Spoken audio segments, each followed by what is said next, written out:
Hey everyone, Matt here on another edition of Ask Ron. Ron, how are you doing today?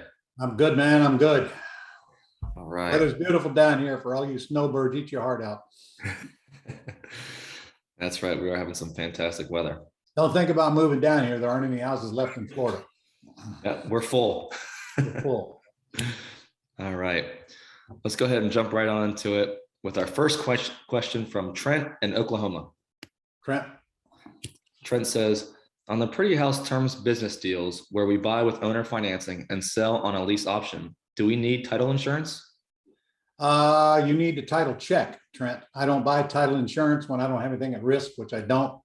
If I do, it's very little, so I don't buy a title insurance. But always get a title search. Make sure you got clear title that you can pass on to your buyer. That's why we close with an attorney. Attorney's fee is cheaper than a title insurance policy that they will make you buy if you don't have an attorney. All right. This next question is, if we are going to find the buyer before we close, do we need to add to the contract that we won't close until we have a buyer? Or do we just extend the closing date and lose the deposit if we decide not to close due to not finding a buyer?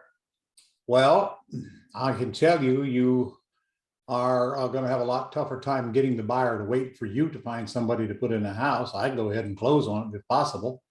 But if you're not going to close on it, if you don't find the buyer, then you have no choice but try to get the seller to wait to give you a 90-day period. If you're going to close on it, you don't need more than a 30-day period. But I would rather you get it out of your head that you got to go find a buyer before you close. That is not the way we do business. That is not. That's the toughest road to hoe. You got to have the seller's full cooperation, and it's hard as hell to sell a house with a seller still in it. So if it's not vacant, that makes it 10 times tougher. So prepare to close on it. Now, if that takes a little money that you don't have, it's easier to find that little money than it is to try to buy it. You're going to lose a lot of deals trying to find a buyer before you buy on it, because that seller is going to probably sell that house first chance they get to somebody that's more serious about actually closing on it. So try to move it to closing as fast as possible so you control the house, you own the house, you don't need the seller's permission to do anything from that point on. It's easier to raise a little bit of money than to try to play the other game. All right, there we go, Trent. Our next question is from Randy in Texas. Randy? Randy says, I know in Texas I can't do sandwich lease options, but when it comes to doing axe deals, can I lease option from the seller and then exit with axe to a lease option tenant buyer? Yes, you can. All you're doing is signing your lease. John Jackson is the expert of that in Texas. You might want to look him up because that's pretty much what he does. All right, perfect. Moving on down the line, our next question is from Jessie in California. Jessie?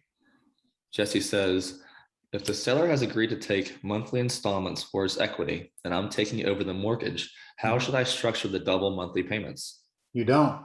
You buy it on a wraparound deed of trust in California and you only make one payment.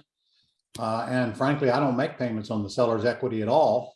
So I would suggest that you do come to my quick start school before you do much more and learn how to structure these things correct. By the way, on one deal you screw up, you're going to way more than pay for the quick start school. Believe me, you're going to pay for it one way or the other. You better come learn how to do it right. Because when I do a wraparound mortgage or deed of trust on a house, I don't pay any interest on the seller's equity and I don't make any payments on it. It sits there till the whole thing is paid off, and that's when they get paid. If you're doing double payments, that means you're taking over the first mortgage subject to and giving them back a second. And that probably ain't going to fly with their attorney anyway either, because it puts the seller in jeopardy in case you don't pay. Wraparound deed of trust is what you want to buy with California. All right. Still got to learn how to structure them. All right, moving down the line. Our next one is from Dan in Colorado. Dan in Colorado. Dan says, after contracting with a seller for a seller financing deal, do you get a home inspection before closing? I don't, Dan, because normally my houses are in excellent condition and they're in great neighborhoods, and I don't really have any reason to get a home inspection. Add that to the fact that I've got little or no money invested in it, closing costs, and maybe a little down payment to the seller. I just don't feel the need. But if you feel the need, I mean, for $500, it ain't going to hurt anything. At least you'll know what you're dealing with. But in today's market, that are listed in the MLS, a lot of those home inspections have been waived because of the heat of the market. But if you got somebody that will own or finance it for you, you don't have that issue. So it doesn't hurt to get a home inspection, but only after you get it under contract, man. Yeah, get it under control first. That's right. All right, we're up to our last question of the day, and this one is from C in Minnesota. It's a little bit of a long one. We'll shorten it. All right, I'll do my best. C says, there's a house I'm looking on Zillow that's asking for $839,000. The Zillow rent is for $2,500 a month. The house is 5,000 square foot, a 5.4 luxury home, for sale by owner. I'm running into a hurdle. I've learned the only way you do creative deals is with a contract for deed. Here's my issue. The city requires all rentals to have permits, annual building and safety inspections, egress windows. If I were to do a contract for deed between the seller and me, then could I do a lease purchase and not consider legally the property of the rental? What state is he in? He is in Minnesota. Okay, the answer to that question is I don't know. You're going to have to check Minnesota law. With a lease purchase, I don't think that's going to override landlord-tenant law about occupancy. So whatever rules they got, you need to find out. Yes, you can buy it on land contract. No, that is not the only way you can buy it. You can also buy it on a wraparound mortgage, which doesn't make much difference to your selling process. You can lease option it out, but what you need to do to put that tenant in there beyond that, I assume the house is in good condition anyway. So even if you had to have an inspection, it shouldn't be that big of a deal. But you're going to have to find that out on your own. Only one time do you need to find that out, okay?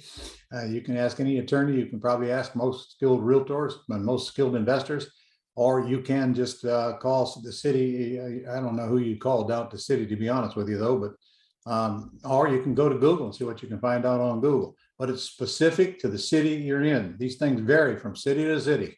So it's not a state issue, it's a city or a county issue. Got it. All right, Ron, I think that's all we had for today. Okay, see you guys next week.